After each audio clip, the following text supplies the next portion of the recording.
Buenas noches, bienvenidos a Ciudadano Político. Soy Cris Portugal. Hoy estaremos junto a la ex ministra y ex intendenta Carla Rubilar.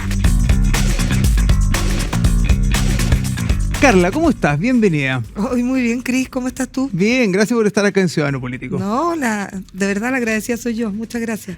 Qué bien, qué bien. Mira, para las personas que nos ven en casa, médica cirujana. Sí. Ese es un dato que yo creo que pocos manejábamos, porque siempre te hemos visto bien en el mundo político. Sí, yo creo que efectivamente no todo el mundo sabe que soy médico. Titulada además con distinción máxima. Sí, fue bien estudiosita en la universidad. Matea. Sí. Bien estudiosa, sí. Bueno, es que yo, estudiando medicina, tuve un hijo. Quedé embarazada y tuve un hijo. Y eso yo creo que fue mi principal motivación para ser muy matea. Sabía que tenía que sacar adelante la carrera y bueno, me puse a estudiar mucho y me fue muy bien, gracias a Dios. Bien, bien, bien. Magíster en Salud Pública. Así es. Actual coordinadora social del gabinete del alcalde Codina, en Puente Alto. Un hermoso cargo. Gran pega. Una enorme, comuna difícil, grande, diversa. Es una comuna preciosa, enorme. Yo le llamo el Chile chico, tiene un poquito de todo, es una oportunidad enorme. Uno podría pensar que un poco con el currículum y lo largo que uno tuvo así como de política, de diputada, intendente y todo, como que una municipalidad podría verse como obvio. Chica. Al contrario, yo aprendí enormemente ahí. Oye, Carla, a ver, fuiste ministra de Desarrollo Social en el segundo mandato del presidente Sebastián Piñera. Sí. Ex diputada de Renovación Nacional. Ex intendenta en Santiago. Ex ministra secretaria de Gobierno también en el gobierno del presidente Sebastián Piñera. Además, madre de 4 hijos, sí. Casada con Cristian Pino. ¿Cómo se lleva esto en casa? ¿Cómo fue el paso de la medicina a la política? ¿Y cómo se lleva en casa? Uy, qué buena pregunta. Porque mira, a Cristian también le gusta la política. Le gusta mucho, sí, mi Pinito es muy político, además le ha gustado siempre, toda la vida, desde su mundo del periodismo, como conductor de televisión. Piensa que él conducía programas de debate en TVN, así que sí, es un mundo que le gusta mucho. Mira, ser médico es vocación social en el ADN, ¿ya? Yo creo que aquel médico que no sienta la vocación social definitivamente no es médico. Entonces, pasar a la política tampoco fue tan extraño, porque yo sé que hoy día la política está súper mal mirada y mucha gente la ve con recelo, la tiene mal evaluada, desconfía, pero la verdad es que la política en esencia es el servicio público. Incluso hay unos grandes profesores de salud pública que hablaban de que la medicina no era más que la política, digamos, una escala diferente. Y la verdad es que a mí siempre me gustó mucho la medicina, me gustó mucho atender, me gusta el contacto con la ciudadanía y con las personas en general, y ahora en la política de una otra forma uno tiene el poder, cuando lo ocupa bien, de sanar, no personas, pero sanar sociedades, resolviendo ciertos problemas que tienen las personas. Entonces, en esa línea te hemos visto súper cómoda en este tema del contacto con la gente, por lo menos. A mí me gusta mucho la gente. ¿Sí? ¿Lo estás disfrutando? Me gusta mucho la gente, la extrañaba. Mira, cuando fui vocera de gobierno, una infidencia, además vocera de gobierno en el estallido y después vocera de gobierno en la primera parte de la pandemia. Sí, te tocó duro. Duro. Sí. Cuando fui vocera de gobierno, una de las cosas de ese cargo es muy político. Los partidos, el presidente, qué vamos a decir, la pauta de prensa, cómo están las encuestas, y tenéis poco tiempo para salir a la calle. Y además estas condiciones eran medio adversas, estallido, pandemia, también para salir a la calle. Entonces yo lo pasaba medio mal ahí. Además de que las condiciones y el contexto era malo, a mí lo que me da la energía, la fuerza es el contacto con la ciudadanía, escuchar, compartir, entender, estar en terreno, ver lo que pasaba. Entonces, a mí lo que me mueve en la política es la cercanía con las personas, como que me inyecta fuerza, me dan ganas. Cristian dice, tú le chupáis la energía a la gente cuando vayas al terreno. No es así, pero sí me lleno de mucho cariño, de mucha fuerza, de mucha angustia a veces, pero que te pone el cable a tierra. Así que la verdad es que ser médico y estar en política no es tan desconectado, sobre todo cuando uno además se dedica a la salud pública, porque la salud pública finalmente es hacer política. Estar haciendo finalmente tratar de curar ciertas heridas de la sociedad. Bueno, con esta experiencia ya tienes más de política en la sangre que de doctora, de médico. Sí, del médico tradicional que todos conocen. Claro, sí, pues de todas maneras. Bien. Oye, ya que estamos en infidencias, ¿y te ves como alcaldesa de Puente Alto algún día? Oye, mira, yo la verdad es que creo que no hay cargo más lindo que ser alcalde. He tenido cargos hermosos, todos. El que más me gustó por lejos fue ser intendenta, debo reconocer. Con lo hermoso que fue ser ministra de Desarrollo Social y Familia, además en pandemia. Imagínate haber podido ayudar con ingreso familiar de emergencia universal, ayudar a desarrollar la pensión garantizada universal, no sé, el subsidio protege para las madres que tenían que quedarse con los niños. O sea, cosas maravillosas. Haber sido intendenta, la verdad es que a mí me llenó el alma. Fue precioso trabajar con los alcaldes, trabajar con las juntas de vecinos, desarrollar proyectos. Cuéntanos un poco, porque yo creo que las personas que nos ven en casa no necesariamente todos sabemos qué es lo que hace una intendenta. ¿Cuál es la pega de una intendenta? ¿Cómo empezaba la mañana? Bueno, la mañana empezaba muy temprano. Uno tenía que estar cerca de las 7 de la mañana en la intendencia porque uno nunca sabía qué podía pasar en el transporte público en la hora pic. Y el intendente tenía que estar atento a finalmente cómo funciona la ciudad. Entonces la ciudad, desde cómo está el transporte público, hasta si había una emergencia de cualquier tipo, una rotura de matriz, un gran incendio, todo eso tenía que ver con el intendente. Hoy día, cargo que ya no existe, tú sabes que terminó y se dividió. Hoy día el cargo de intendente está en la delegación presidencial y en la gobernación de Santiago. ¿Qué es lo que tiene la delegación presidencial que tenía el intendente? La emergencia, toda la coordinación de seguridad con Carabineros, la Policía de Investigaciones, la coordinación de los Ceremis, que es como un pequeño gabinete, no de un pequeño presidente, y el gobernador se quedó con los recursos para poder planificar la ciudad y trabajar directamente con los alcaldes financiándoles los proyectos que impactan, por ejemplo, centro cultural, una plaza, etcétera, etcétera. Ese cargo es, Cris, era, porque ya no existe, hoy día está dividido, maravilloso, una preciosura de cargo, tenía una capacidad de ayudar a la gente que era el gobernador hoy día entonces impresionante. quedó con elección popular y el delegado presidencial A dedo. a dedo por el presidente. Como era el intendente, que era un cargo de confianza del presidente. A mí me nombra el presidente Piñera como un cargo de confianza de él. Siempre fuiste del círculo cercano del presidente. Se notaba que ustedes tenían cercanía importante. Yo quiero al presidente. O sea, lo voy a seguir queriendo toda la vida. Estuve ahí cuando el presidente marcó muy bajito en las encuestas. Me atreví a ir a acompañarlo en este proceso difícil del estallido social, cuando algunos me decían, tú lo estás haciendo tan bien, tocaste la tecla correcta, me decían, supiste entender lo que pasó en el 18 de octubre, ¿cómo te vas a ir al gobierno del presidente Piñera a un cargo tan difícil como ser vocera? Pero yo creo que al final del día, todo el cariño o el reconocimiento o el aprecio o la confianza que la ciudadanía te tiene, se ocupa en los momentos difíciles. Si no, ¿para qué, Cris? Entonces, yo no veo un minuto que si el presidente necesitaba en aquel momento, primero por el cariño enorme que le tenía y que le sigo teniendo hasta el día de hoy, requería que yo ocupara finalmente ese capital político, como hoy día está tan de moda. Bueno, valía la pena, pues. Y me fui con él a acompañarlo en ese momento difícil, con la única esperanza y esfuerzo de que pudiéramos terminar el mandato y que pudiéramos mantener una tradición que es importantísima en Chile, que es que los presidentes terminan sus 4 años, o los 5 o 6 o los que sean el día de mañana en el futuro. Yo creo que eso es súper importante en un país como Chile, que nosotros seamos capaces de entender que independiente que no nos guste el presidente, que no haya sido nuestro candidato, los presidentes terminan sus mandatos.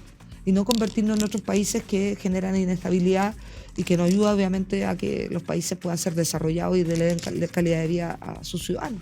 ¿Fue duro estar en la moneda en ese minuto cuando la oposición o el gobierno quisieron destituir al presidente vía acusaciones constitucionales? En ese momento inclusive se planteó declararlo impedido mental para gobernar. ¿Fue duro? Cris, fue durísimo. Fue durísimo. Para todos los que acompañamos al presidente en ese proceso fue muy complejo. La gente igual tiene como memoria corta y como que a uno se le va olvidando lo que pasó.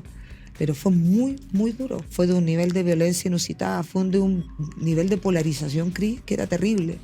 Tú has vivido episodios complejos y sabes que los ataques destemplados son imposibles de separarlos con tu vida. Todos somos seres humanos. Uno trata de tener cuerito chancho, como dicen que uno tiene que tener en política, pero es difícil, sobre todo a veces cuando se meten con tu familia, cuando uno ve otras externalidades de terceros que finalmente no optaron por estar en la política, ¿no? Claro.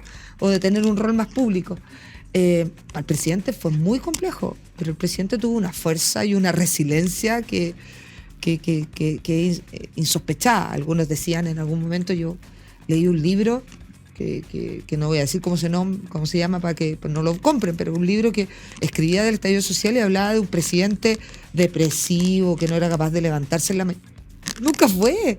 Si algo tenía el presidente era una fuerza, un coraje, una convicción, echaba el carro hacia adelante. Impresionante. Él levantaba a todo el mundo porque obviamente que no estábamos todos en el mejor momento, digamos, con las complejidades que vivíamos. Si nos gusta, a algunos les guste más o a otros les guste menos, si hay algo que se sabía del presidente Piñera era que se despertaba de madrugada y trabajaba 12, 14 horas. O sea, es que creo, y seguía. Eso, por lo menos es lo que me han contado todos los que han pasado como ministros o asesores cercanos al presidente Piñera. Sí, yo siempre cuento. No había horario. Yo siempre cuento. No, si el 24/7, que yo lo transformé en 24 y siempre, porque con el presidente tenía que ser así, era impensado de otra forma. Yo siempre cuento una anécdota. Un día el presidente me llama. Me había llamado, no sé, 8 de la mañana. Y me llama y me empieza a preguntar un montón de cosas, que no sé qué, que el número, que el dato, que qué sé yo. Y yo no tenía un dato. Y el presidente nunca hay que chamullarle. El presidente es un hombre que, olvídate, las bilaterales temblaban los ministros porque sabía más que el ministerio que el ministro. O sea, es un hombre brillante. Tú podrás opinar de otros ámbitos del presidente, pero en inteligencia y capacidad, brillante. Es verdad que todos a esas bilaterales llegaban con torpedos miles. No, pero o sea, es que, entiéndeme, no, es que tú ibas a un examen de grado con el presidente Piñera, él sabía más que tú de todas maneras. Entonces me llama y me pedía un dato y yo aprendí que con el presidente no se podía mentir. Eso era lo peor que podía hacer. Entonces yo le digo, presidente, ¿sabe qué? Ese dato no lo tengo, ¿por qué no me da un ratito más? Y yo le informo. Y me dice, ¿y dónde está usted? Y yo le digo, en mi casa, presidente. Te estoy contando que era como las 8 de la mañana. En mi casa, presidente. Me dice, ¿y por qué está en su casa? Las 8 de la mañana. Porque es feriado, presidente. Es que él no para, él trabaja todos los días para él, ¿me entiendes? Entonces, él, claro, tenía un ritmo que era muy complejo, pero todos sabíamos que era así.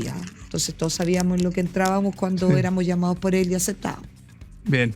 Carla, y es muy probable, como se ve el escenario político actual, que el próximo gobierno sea de centro derecha o derecha. Uh-huh. ¿Tú estarías dispuesta a volver a esa primera línea buena? Yo ahora le digo primera línea buena porque está tan manoseado el concepto. Sí. ¿A esa primera línea en la política? A ver, yo también comparto y que creo que tenemos una oportunidad única de volver al gobierno y hay que hacer las cosas bien para eso. Tenemos buena figura. Espero que la ciudadanía nos entregue la confianza de poder volver a gobernar, ojalá en circunstancias menos adversas que lo que vivió el presidente Piñera, pero también en un país que está bien fragmentado, que está viviendo varias crisis en este momento y por lo tanto va a ser difícil gobernar, eso es innegable. Para quien tome ese desafío, fácil no va a ser. Yo creo que nadie puede negarse a contribuir a un gobierno nuestro donde están nuestras ideas, etcétera. Si tú me preguntas a mí, yo no sería capaz de decir no quiero volver a ser ministra o no sería ministra. Depende de las circunstancias, depende del contexto, depende de quién sea, depende en qué esté, internamente, personalmente. Yo creo que ser ministro es un honor. Yo creo que quienes están hoy día siendo ministros del presidente Boric están en un privilegio, en un honor. Los que tuvimos la oportunidad de ser con el presidente Piñera y anteriormente también. Entonces, yo creo que nunca se le dice que no a Chile. Ahora, depende un poco en qué esté uno, en qué esté en el contexto y todo. Siempre es bonito contribuir, así que no podría descartarlo, digamos. Bien, Carla, vamos a hacer una pausa y terminamos con este primer bloque. Vamos a volver acá en Ciudadano Político. Soy Cris Portugal. Seguimos junto a la ex ministra Carla Rubilar. Volvemos. Patio Outlet, la red de outlet más completa del país. Encuentra grandes oportunidades en grandes marcas. Patio Outlet, el patio que nos une. Conoce más en patiooutlet.cl. Agricultura TV.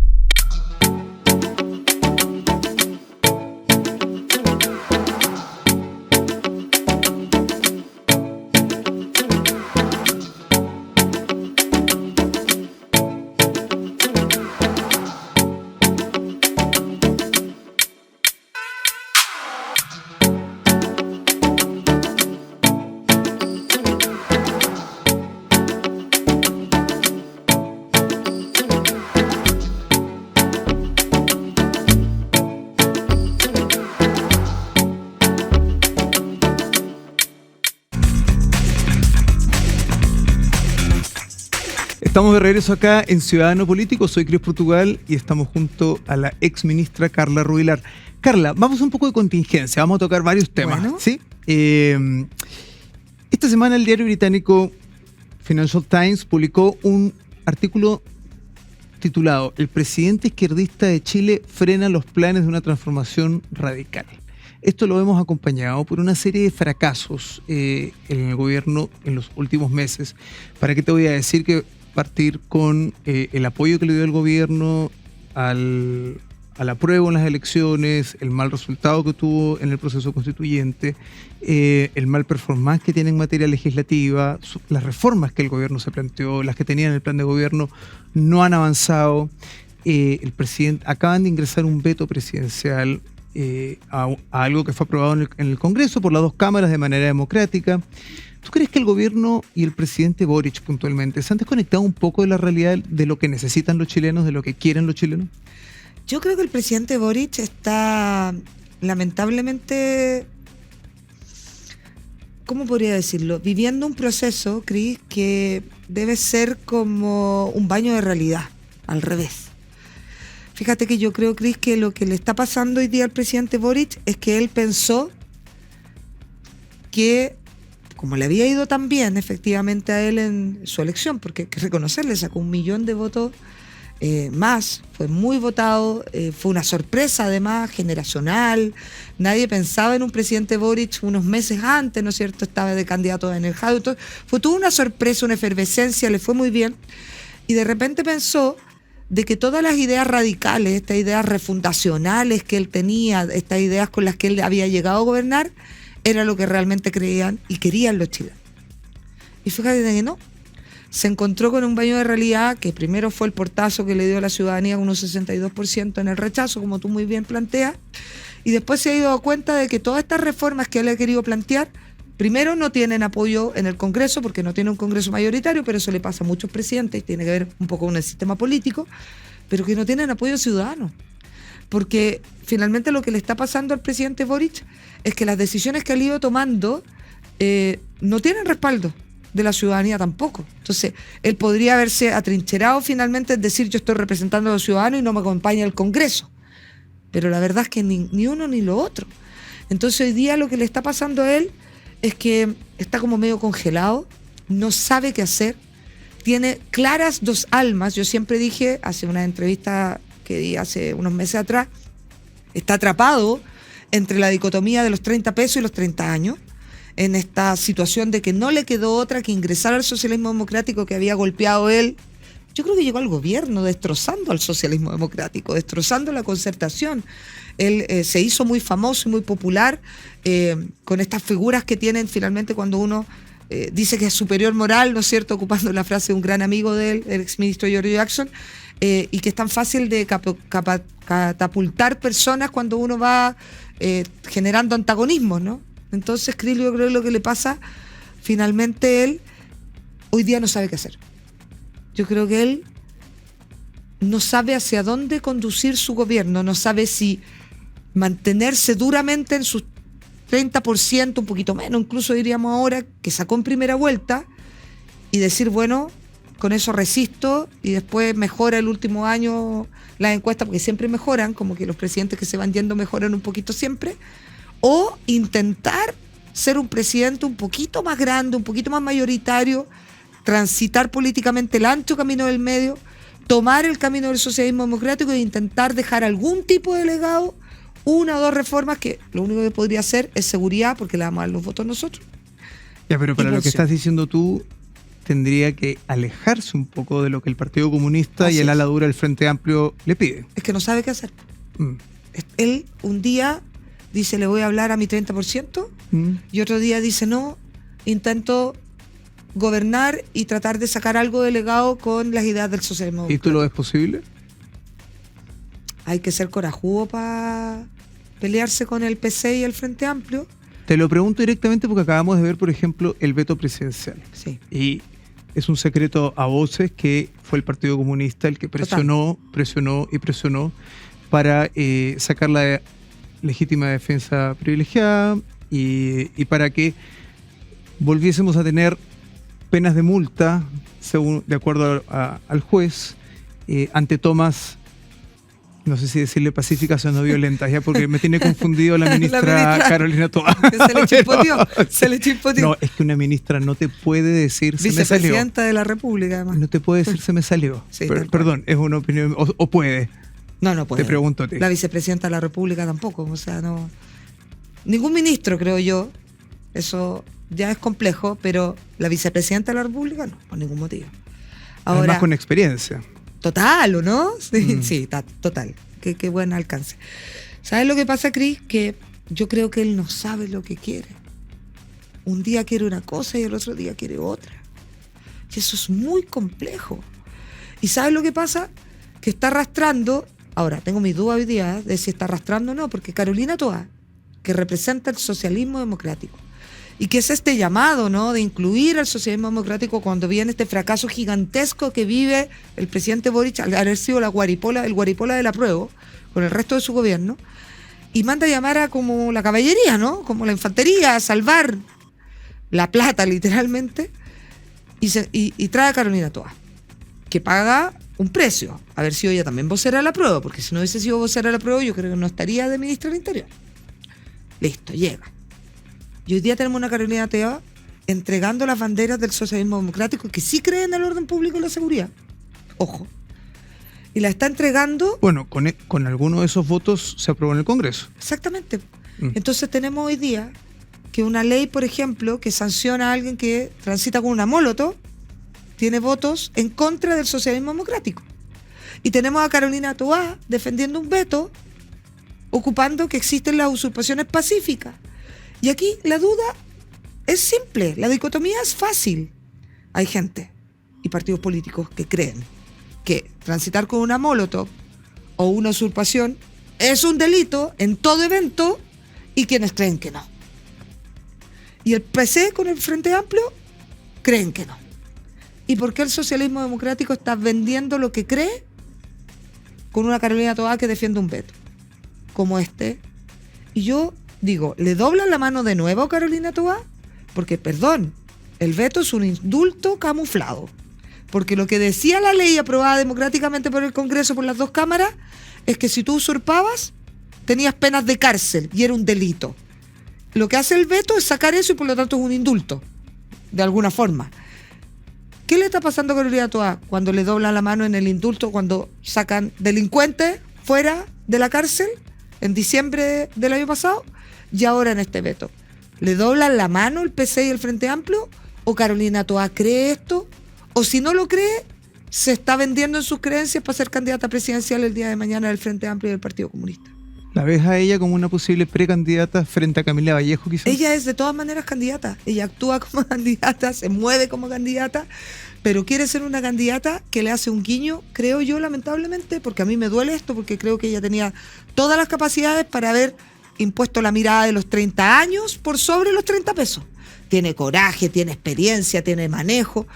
Y finalmente, ¿qué termina siendo? Que termina siendo la ministra del Interior del PC y del Frente Amplio porque ella está mirando el poder después tener ese apoyo. Y no quiere pelearse con ellos. Y ella cree que le gana la primaria a Camila Vallejo. Camila Vallejo, que también es candidata a todo evento. Por eso no es la vocera del presidente, porque de vocera no tiene nada, no lo cuida nada. El vocero por esencia tiene que cuidar al presidente de la República. De hecho, han habido críticas, yo me anoté acá los nombres puntualmente, el diputado PS Leonardo Soto, el diputado PPD Jaime Araya, el diputado PR Tomás Largo Marcino.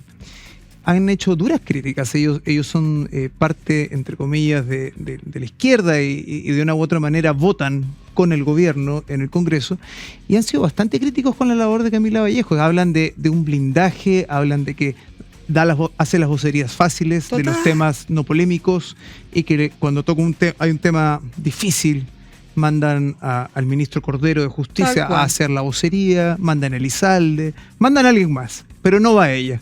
Ahora se va a China con el presidente. Qué misterioso eso también.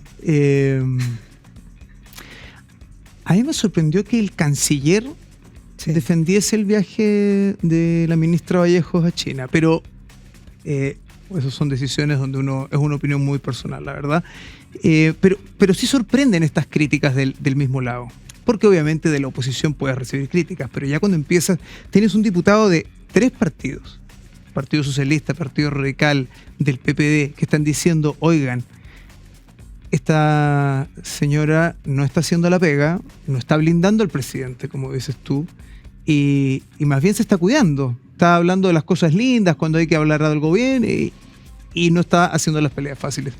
¿Tú crees que ella debería dar un paso al costado si es que ella realmente está en esta, entre comillas, carrera presidencial? O sea, mira, ella puede ser candidata o una precandidata desde donde está y salen candidatos presidenciales desde los ministerios, lo vimos en el gobierno anterior y anterior y anterior. Lo que pasa es que tú tenés que hacer tu pega. Si a ti desde el rol que te corresponde como vocero de gobierno te evalúan súper bien en la encuesta y desde ahí te catapultas como un candidato presidencial, me parece legítimo. Lo que no me parece, y lo encuentro brutal para el presidente Boric, lo encuentro desleal hasta decir basta, es que su vocera de gobierno se esté cuidando a ella y esté vocereando lo que a ella le acomoda. Si ella considera que no va a hacer su trabajo, puede hacer 2 cosas. Pedir que la saquen y decir, mire, ¿sabe qué? No me da, me quiero ir, que tengo otro rol, o pedir que la cambien a otro ministerio donde ella pueda vocerear cosas más bonitas. Pero el ministro vocero de gobierno es el que le pone el pecho a las balas, es el que cuida al presidente, es el que te tiene que echar la culpa de ser necesario, Cris. Entonces, obvio que tiene parlamentarios que deben apreciar al presidente Boric, deben apreciar lo que implica el gobierno y por lo tanto cuidar su figura presidencial, y ven con muy malos ojos que ella se esté cuidando a sí misma, porque eso es lo que está pasando con Camila Vallejo. Ella está en portadas de revistas muy glamorosas, ella está viajando a China, ella viaja a la Antártica, ella va a las pautas de vivienda cuando se entregan viviendas y se resuelven los problemas y se esconde cuando hay. Entonces, perdón, que haga su trabajo. Si ella vocereando, cuidando al presidente y blindándolo, sale bien evaluada la encuesta, yo la aplaudo de pie que sea candidata presidencial, pero no haciendo lo que hace porque eso es desleal. Eso es injusto para el presidente Boric. El cargo de vocero es un cargo de blindaje. Es un cargo que pone el pecho a las balas y ella no lo está haciendo. Lo último que leí esta tarde es que además estaba pidiendo presupuesto adicional para cambiar la flota de autos de su ministerio. Sí, algo leí por encima. 82 millones de pesos para cambiar los autos. Sí, algo vi por encima. Incluido el de ella. Sí, algo vi por encima de que estaba cambiando el auto. Bueno, no sé, en una de esas está muy viejito el auto, no tengo idea, pero sí lo vi. Que estaba... No hay autoridad en este gobierno, digamos. Bueno, mira, yo quiero decirte que en el gobierno del presidente Piñera cambiar un auto era una cosa como impensada. Contratar una persona que se iba con licencia y reemplazarla tenía que pasar 80 mil millones de filtros, era una cosa tremenda. Bueno, no sé cómo está el estándar acá en este gobierno. Volvamos a la ley de usurpaciones, ya que estábamos conversando sobre la ministra Toá y la ley de usurpaciones. El gobierno ingresó un veto de 14 puntos, sí, modificando la ley que había sido aprobada. Vimos un papel muy activo de la ministra Carolina Toá, bastante activo. Ahora, para que se apruebe este veto se necesitan los votos que probablemente no tengan. Ellos ingresaron este veto a última hora, que ya es una mala señal, porque esperaron al día 29 en la noche, para 29 de 30 me refiero, ¿no? ¿Tú crees que esto prospere? Hoy día hubo una tensa sesión en la Comisión de Seguridad en el Senado, donde preside Felipe Kast, tuvo un cruce de palabras ahí con el senador Insulza también. Mira, ¿Cómo ven los ánimos? Felipe Kast ha hecho una muy buena pega como presidente de la Comisión de Seguridad Ciudadana. Y eso sumado al presidente del Senado, Juan Antonio Coloma, que le ha puesto este fast track y le ha puesto prioridad. ¿Y sabes lo que a mí como que me duele y me molesta un poco, Cris? Es que este gobierno tiene una oportunidad única. Que a diferencia de nosotros que presentábamos una ley de seguridad de cualquier cosa y nos la rechazaban todas, aquí tiene todos los votos de la oposición. Entonces tiene una oportunidad gigantesca este gobierno de dejar un legado, y a ratos cuando el ministro Elizalde, a quien yo le tengo alta estima, dice, este gobierno va a ser el que más leyes va a aprobar de seguridad, sí, sin ninguna duda, gracias a nosotros que le damos nuestros votos y que ellos tienen que alinear unos poquitos de ellos nomás y a veces los de ellos les rechazan. Pero por eso me da pena, porque al final es no entender que la ciudadanía salir un poquito a la calle para darse cuenta que esta es una angustia y es una solicitud desesperada de todas las personas de poder sacar adelante estas leyes que han dormido durante tanto tiempo. Entonces, ¿te gusta la ley de usurpaciones como está? Yo creo que la ley de usurpación es un avance gigantesco. Este es un anhelo, mira, de la gente que vive en Araucanía y Arauco de todas maneras, de la gente que le toma sus terrenos, que además tiene que seguir pagando contribuciones, tú sabes eso, ¿no? la gente que vive en una angustia permanente, etcétera, anhelo gigantesco. Pero también de la señora que vive en cualquiera de estas poblaciones que están en Santiago, en cualquiera de las villas, y que le toman su casa. Y quiero decirte que si le toman su casa, aunque no sea violenta, si se la entregan el día de mañana, si la logran recuperar, Cris, ¿tú sabes cómo se la entregan? Destrozada, toda rota, con un montón de deudas, de luz, de agua, etcétera. Entonces, esta es una ley muy, muy anhelada por la ciudadanía. ¿Es anhelado que se considere efectivamente un delito? Por supuesto que sí, porque queremos desincentivar las tomas. Y cuando se habla, yo vi una frase un poco compleja de la ministra Toá emplazando a la oposición diciendo que era porque nosotros queríamos mandar a la gente que vivía en las tomas a la cárcel. En los campamentos. En los campamentos. Ya. Pero eso es real. ¿Qué caricatura más brutal? Es verdad que en la ley está explicitado que los campamentos que están empadronados no se iban a tocar. Por supuesto, pero ¿qué argumento más doloroso? Caricaturizar. O sea, no es real lo que dijo la ministra Toá. No es real, pues, Cris, porque todos entendemos que hay una realidad de déficit habitacional que ha terminado con familias lamentablemente viviendo en campamentos, que viven en condiciones muy complejas, muy duras. Nadie quiere meter a esa familia a la cárcel. Qué cosa más terrible que la ministra del Interior caricaturice de esa manera. Baje el nivel tanto a un debate que es complejo. Ahora, queremos que la gente se salte la fila y que por la vía de la fuerza se tome un terreno y deje atrás a personas que están esperando una vivienda también, que han hecho la pega bien, que han respetado, que no quieren pasar por encima de nadie, que no han ocupado la violencia. No nos gusta eso tampoco, Cris. Claro, pero para las personas que nos están viendo en casa, Carla, está explícitamente que la gente en campamentos estaba excluida. Pero lógico, si nadie va a tomar preso a una persona que está en un campamento. O sea, que ya está en un campamento. Que ya está en un campamento. Hoy. Alguien que hoy día va a ir a tomarse por la fuerza un terreno, va a tener una sanción si se aprueba esta ley. Pero va a saber, porque estamos en una ley nueva, va a saber de que tiene una sanción. Obvio, de aquí en adelante cambian las condiciones, pero nadie va a ir a un campamento a meter preso a una persona, a alguien que vive en una toma hace mucho tiempo atrás. ¿Y cómo la ministra, porque no lo dijo una vez, lo ha repetido varias veces, lo dijo en el Congreso, lo dijo en un punto de prensa, ¿cómo puede asegurar una cosa así tan fácil como...? Porque estamos lamentablemente, en unos tiempos de política donde la cuña, y para tratar de salir yo creo de este embrollo en que se había metido sola, ¿no? Y que se mete el gobierno también solo, trata de caricaturizar y trata de como... Me imagino yo echarle encima a la oposición a la gente que vive en los campamentos, pero esto es ridículo, Cris. De verdad, el trabajo de la oposición y sin color político, todos queremos que la gente que vive en los campamentos ojalá salga de ellos. Todos queremos entregarle una vivienda digna. El proyecto de emergencia habitacional, este programa que empuja este gobierno y que venía de antes, obviamente, con el Banco de Suelo y otro, es un tema transversal. Es un tema que empuja y que motiva a todos los colores políticos. Aquí no hay nadie dueño de querer sacar a las familias de los campamentos. Esto no es un sector de izquierda. Un poco lo que podrían haber pensado en su momento quienes trataron de ocupar el campamento por las fundaciones. Pero eso no es así. O sea, a mí me duele muchísimo que la ministra del Interior caiga en una caricatura tan burda, digamos, y tan falaz y falta la verdad, digamos. Se acaba de aprobar una ley que va también en materia de seguridad, que era lo que conversábamos hace un rato, que da cárcel al porte de combustible en protestas. Acá hubo una votación totalmente cruzada y desordenada, pero al parecer la ministra Carolina Toá volvió a quedar atrapada entre fuego amigo y fuego de oposición. Bueno, yo ahí creo que ¿te gusta esta ley? Es que, mira, así como cuando uno le trata de explicar a la ciudadanía que es un delito que a ti te tomen tu propiedad. Eso está mal, no es correcto, no está bien. Pueden haber incluso situaciones súper humanas detrás, pero no está bien.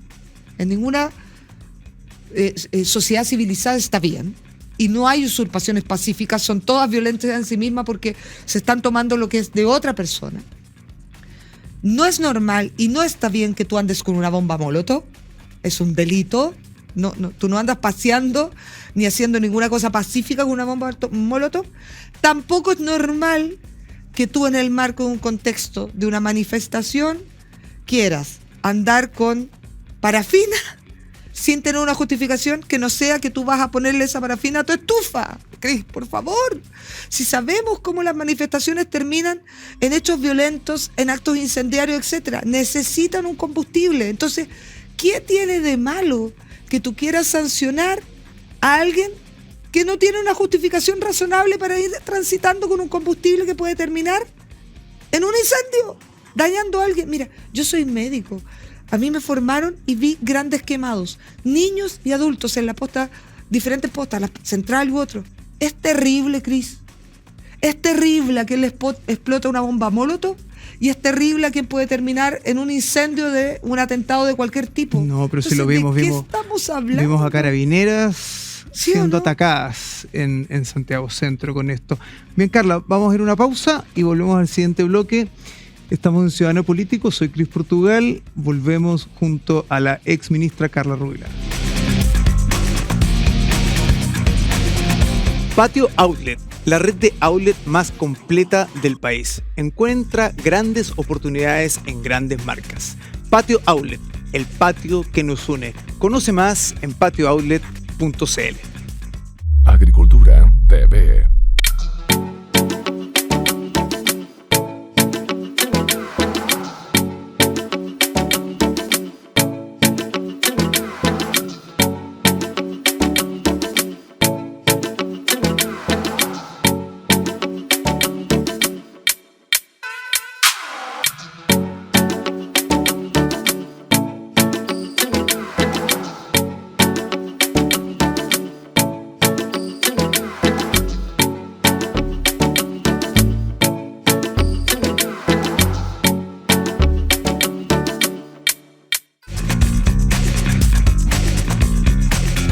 Estamos de regreso acá en Ciudadano Político, soy Cris Portugal y nos acompaña la ex ministra Carla Rubilar. Carla, ahora sí, vamos a tocar varios temas, entonces vamos cortitos sobre cada uno. ¿Qué te pareció lo que varios han denominado esta manifestación Boric Palooza frente a la moneda? Qué buen nombre. Esta congregación que hicieron, entre comillas, partidarios del presidente frente a la moneda el día sábado que, según los cálculos, congregó a 2.000 personas. ¿Te parece acorde a los gobiernos? ¿Lo habías visto antes? En realidad es bien acorde, pero a otros gobiernos que a mí no me gustan mucho, digamos. ¿Como por ejemplo? No sé, pues por ejemplo el kirchnerismo tiene eso mucho en Argentina, digamos. Todos los gobiernos más bolivarianos, ¿no? Venezolanos, no me gustan mucho, digamos, en general. No se había visto mucho en Chile, digamos, esto. Ahora, del 90 a la fecha no me suena, al menos no tengo como un recuerdo muy reciente. Ahora, yo soy una mujer liberal, entonces si la gente se quiere manifestar, yo también, bueno, la gente es libre, digamos, así que bueno, si se quieren organizar. Lo que me llamó un poquito la atención primero fueron dos cosas, un poco la baja convocatoria, bien baja, muy de partido político, había mucha bandera del Partido Comunista, etcétera. Y lo que fue bien especial, creo yo, fue que los asesores, voy a decirlo así porque quiero pensar que fueron los asesores, le hayan dicho al presidente que saliera a esta manifestación de tan baja cobertura y le diera además un discurso. Eso yo lo encontré un poquito... No sé cómo ¿Te refieres a verlo arriba del escenario con el micrófono, sí, con arenga? Es que ya lo encuentro raro, como te digo, esto de la manifestación el Boric Palooza me dio, puede ser ya, pero que se llame como una convocatoria a apoyar al gobierno, porque primero ya como que lo dejan medio débil al gobierno. Si tú tienes que llamar como una convocatoria para apoyarlo, es porque está medio débil el gobierno. Entonces ya como es raro. Después que sea poco. Entonces, si tú tienes, no sé, por la Plaza de la Constitución ya efervescente, bullante y todo, tal vez el asesor del segundo piso puede como pensar, quizás sale el presidente, pero si hay 2.000 personas, todos los canales hablan de la baja convocatoria, excepto TVN, dicho sea paso. Como que tú cuidas a tu presidente, porque el presidente salga además y haga como una arenga, y como que le habla a los medios, diga, le gusta que yo me junte con uno, pero le llame la atención. Lo encontré todo muy raro. Me encontré todo muy poco estadista, por decirlo de alguna manera. ¿Tú no se lo hubieses recomendado a tu presidente? No, mi presidente hizo algunas cosas que en algún momento tuvimos discrepancia y pudimos haberlo criticado. Yo creo que el presidente también se equivocó, el presidente Piñera, en algunas cosas. Pero yo no se lo habría recomendado. Por lo menos habría tenido una ministra vocera o un segundo piso, creo yo, diciéndole, no, presidente, no salga. Bien, vamos ahora a otro tema, el caso Convenios. Uy. El caso Convenios sigue y sigue avanzando. Revolución Democrática parece que tiró a los leones a la congresista Catalina Pérez. El senador Latorre parece que ya deja de ser el presidente. Tenemos un nuevo electo, Diego Vela, que sacó un gran total de 1.151 votos de 26.000 inscritos en Revolución Democrática. ¿Revolución Democrática va camino a la desaparición? Sí, de todas maneras. ¿Sí? Y yo creo que el presidente Boric lo sabía y por eso hizo en algún momento como una arenga. ¿Te acuerdas que como quisieron un gran partido único? Claro. Bueno, es porque de otra forma ellos saben que Revolución Democrática está muy mal. Yo creo que es herido de muerte. Creo que ellos saben. Diego Vela, ojo, muy cercano al exministro Giorgio Jackson. Fue su jefe de gabinete. Exactamente. Participante de algunas fundaciones, también muy amigo de algunas otras autoridades cuestionadas en el sur del país. Pero no hubo otro candidato. No, porque yo creo que hay una cierta hegemonía en lo que tiene que ser como esta transformación al partido único. Están haciendo un poco de control de daños, me imagino yo también. Yo creo que el ala de Catalina Pérez, me imagino que eso ya no existe, digamos, dentro de Revolución Democrática. Le fue muy mal en Antofagasta, digamos, en las elecciones. Y bueno, yo creo que ahí hay un herido de muerte y un herido de muerte porque al final se convirtieron en todo lo que habían dicho que nunca iban a hacer, ¿no? Todo Y sobre lo que Giorgio renegaban. Jackson, ¿cómo evalúas tú el papel que él ha jugado en todo este caso Convenios? Si crees que hubo participación de él y si sabía o no. Y la última pregunta es, ¿tú crees que respondan el cuestionario que les han enviado de la comisión investigadora? Tanto al presidente Boric como a él como exministro. No, yo creo que yo creo que el presidente Boric no va a contestar ningún cuestionario. No sé si alguna vez algún presidente ha contestado algún cuestionario de alguna comisión, para ponerlo un poquito también ¿Ya? en el contexto. Me llamó mucho la atención que no fuera Miguel Crispi.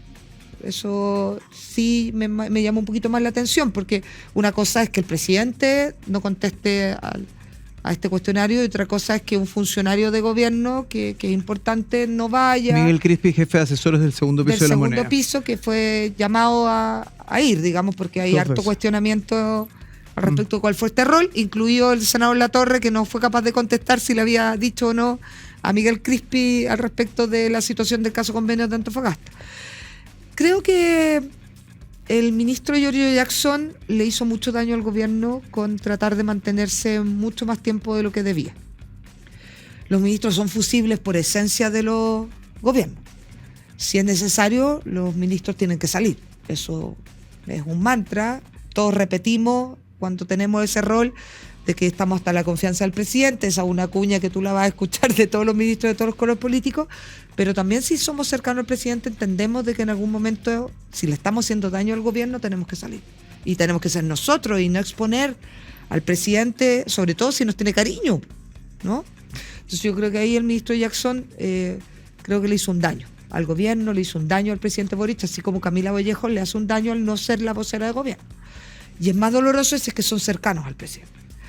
Creo que hubo una idea desde los asesores de Podemos al gobierno de ocupar las fundaciones para hacer activismo político. No sé hasta qué nivel esto es solo inyección de recursos en el bolsillo de alguna persona, que eso es robo puro y duro. Yo creo que hubo mucho de cómo financiamos la política, sobre todo si no estamos en el gobierno, de un mecanismo. Yo creo que esto de que salieron estas charlas, estas formas de Torrejón que decían que había que hacerlo, yo creo que hay mucho de eso. Eso es lo que yo creo, esa es mi hipótesis. ¿Cuánto sabía Giorgio Jackson o si él fue el cerebro de una operación de este tipo? Yo la verdad es que no me atrevo a decirlo. O sea, creo que sería irresponsable. ¿Y la moneda habrá sabido? Yo creo que la moneda subo un poquito antes. Esa es mi hipótesis, porque el presidente se le salió en algún momento en una conferencia de prensa de que se habían enterado un poco antes y que tuvo que salir el ministro Cordero a decir no, nosotros no entramos el 16. Yo creo que, y es mi hipótesis, que el senador Latorre le informó al segundo piso de la moneda. sobre todo entendiendo de que había figuras ahí cercanas a RD de todas maneras. No sé si no lo calibraron. Quizás hasta pensaron que no era tan complejo, porque acuérdate que en algún momento hablaron como de desprolijidad. Si en algún momento la vocera de gobierno dijo esto es solo desprolijidad, el ministro de Vivienda dijo no, casi una tontera de no haberse dado cuenta de la magnitud. Puede ser que en una de esas ni siquiera pensaron que era tan grave. Pero yo creo que... Catalina Pérez lo calificó como una pelea entre hombres. Como... Ya, pero es que eso fue... Sí. Eso no... Bueno, yo creo que la pobre va a estar pasando pésimo, pero eso fue una frase ridícula. Nadie estaba juzgando a ella, más o menos porque era mujer en un mundo de un errores de hombre. Eso no, nunca fue. Y yo creo que lo ha pagado caro. Bien, vamos a otro tema, Carla. La economía. Uy, duro. Tuvimos números duros estos días. En materia económica, la economía se contrajo un 0,9% en agosto. Y tenemos un ministro Marcel, un ministro de Hacienda, que sigue dando como palabras o nos sigue regalando palabras como todo está bien, todo va a estar bien, el horizonte va bien, el horizonte está bueno. ¿Qué le pasa al ministro Marcel? Al ministro Marcel yo creo que le está pasando algo parecido a lo que le está pasando a la ministra Toá y lo que un pequeño seña también que le podría estar pasando al ministro Van Claver. Es que el socialismo democrático, la experiencia, lo que de otra forma le estaba poniendo mesura o esperábamos todos que le pusiera mesura al gobierno del presidente Boric, está sucumbiendo al PC y al Frente Amplio. Y eso es muy preocupante. El ministro Marcel no está siendo ese ministro de seriedad, de tranquilidad que todos esperábamos y que yo quiero decirte que cuando fue nombrado todos dijimos... Sí, pues inclusive el mercado se lo tomó bien, fue como un pequeño aval de tranquilidad. Como, todos suspiramos un poquito más aliviados. Como el Velasco, ¿no? de Bachelet, por decirlo de alguna manera. Todos dijimos, bueno, mira aquí la señal correcta que está dando el presidente Boric y podemos mirar con un poquito más de esperanza este gobierno. Y la verdad es que el ministro Marcel, desde la mejor DIPRES de la historia, no fue tan así, en realidad no le toma el peso a los 100.000 cesantes más, a la contracción del mercado, a las señales tan bajas de inversión que estamos teniendo, al problema con el cobre, al problema con el litio. Si las señales que vimos con el litio se nos está pasando la bonanza del litio, y uno dice, bueno... Pero ahora le echó la culpa además al paro de profesores de este mal número de agosto, por ejemplo. Salió Aguilar del Colegio de Profesores a decir, y ahora nos echan la culpa a nosotros, representamos el 5% proporcional del PIB. Mira. Es el ministro de Hacienda, por eso te pregunto, ¿tú crees que él realmente está comprometido con lo que es la pega del ministro de Hacienda y es que la economía del país vaya bien? Yo creo que él, lamentablemente, no está haciendo la garantía de que él va a hacer lo que tiene que hacer para que este país le vaya bien. Está defendiendo ideas añejas desde el punto de vista, por ejemplo, de la reforma previsional, está defendiendo cosas que no funcionan, como un presupuesto expansivo en gasto público en un año que parecía que uno tenía que ajustarse un poquito el cinturón para poder echar a andar el motor, ¿no?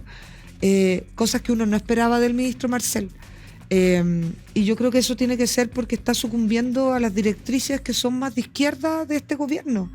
Y está sucumbiendo la ministra Toá en materia de seguridad, está sucumbiendo el ministro Marcel en materia de economía. Entonces hay mal pronóstico, Cris. Y eso, el llamado siempre es al presidente que comanda. Si el presidente es el que manda. Entonces, presidente, no elija los 30 pesos, presidente, elija los 30 años. Porque de lo contrario no va a dejar ni un legado y a este país le va a ir muy mal. Y otra cosa que nos está haciendo mal es la incertidumbre constitucional. O sea, para todos aquellos que votamos rechazo, Cris, hay un imperativo ético, creo yo, de intentar llegar a una constitución de consenso mayoritario, no unánime, porque yo creo que no hay constituciones unánimes que sean buenas para el país. O sea, yo no me imagino logrando una constitución donde el Partido Comunista esté feliz, porque tenemos un modelo de sociedad en materia de seguridad, como lo hemos visto ahora, donde no congeniamos, ¿no? Donde no vamos a poder lograrlo. Pero sí mayoritariamente con una parte del socialismo democrático, con amarillos, con demócratas y obviamente con el centro y la centro derecha. Y si no somos capaces de ocupar esta oportunidad para cerrar este hastío constitucional y darle certeza al país, vamos a vivir números económicos que no son malos números, son vidas que lo pasan mal, en cesantía, en poco ingreso, que no te alcance para llegar a fin de mes, etcétera. Entonces, esta economía que se ve tan lejana es la vida real de las personas todos los días. Entonces, yo estoy súper preocupada por lo que estamos viendo, digamos. Creo que le está ganando este modelo de sociedad del Frente Amplio y del PC a quien le llevó prosperidad a este país, que es la parte del socialismo democrático, que no son mis ideas, pero que lograron sacar a este país adelante, y en la mezcla que tuvimos con el gobierno del presidente Piñera, sacamos a este país de la pobreza y logramos construir una clase media que tiene dificultades, que hay que mejorar ciertas condiciones, salud, educación y otras. Sí, sin duda. ¿Hay desigualdad en este país? Sí, sin duda. ¿Hay que meterle mano ahí? Por supuesto que nos queda mucho por avanzar, pero no somos el Chile del 90. Pues. Entonces, ¿qué está pasando en este gobierno? Que no estamos entendiendo hacia dónde tenemos que ir. Bien, Carla. Nos acercamos al final del programa, nos quedan muy pocos minutos. Vamos a una parte de preguntas y respuestas cortas. Yo no soy tan buena para eso. Pero cortas, así. Yo no soy tan buena para eso, que atroya. Empezamos. ¿Qué nota le pondrías al gobierno del presidente Gabriel Boric? Está en nota roja para mí. Lamentablemente. Anímate con un número.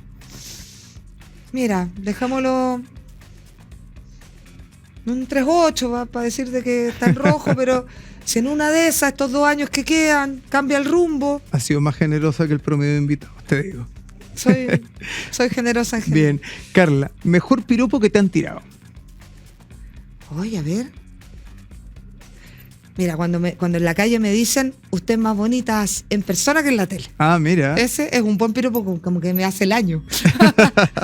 Bien. Carla, el político más buen mozo en Chile. Mira, el que a mí más me gustaba, ahora ya tiene sus años y todo, pero el que a mí más me gustaba era Felipe Arboe. Felipe Arboe. Sí, me encontraba muy buen mozo. Mira tú. Bien. ¿Es de tu generación? Sí, pues entonces, claro, uno no anda mirándolo. No sé. A los Puede ser para arriba, para abajo. No, como de la generación de uno, Felipe Arboe. Muy bien. ¿Cuál es el puesto que más has disfrutado en tu carrera política? Intendenta de la región metropolitana. Qué cargo más hermoso. Bien. Carla, ¿Camila Vallejo o Carolina Toa? Chuta, me pusiste como en el peor de los mundos, ¿no?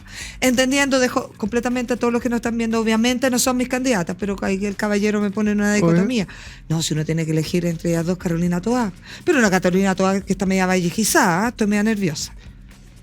Y si fuesen Evelyn Matei o José Antonio Kast. Evelyn Matei, de todas maneras. Con todo el cariño que le tengo a José Antonio, somos amigos, nos llamo increíble, lo sabe, pero yo soy Evelyn Lover. Love. Muy bien. ¿Te ves en la alcaldía de Puente Alto, Carla? Ya te lo había preguntado. Sería un honor. He aprendido en mi vida, porque me han pasado cosas complejas, a no como decir esto es, porque Dios me ha llevado a varios lados diferentes. Pero si algún día pudiera hacerlo, sería un honor.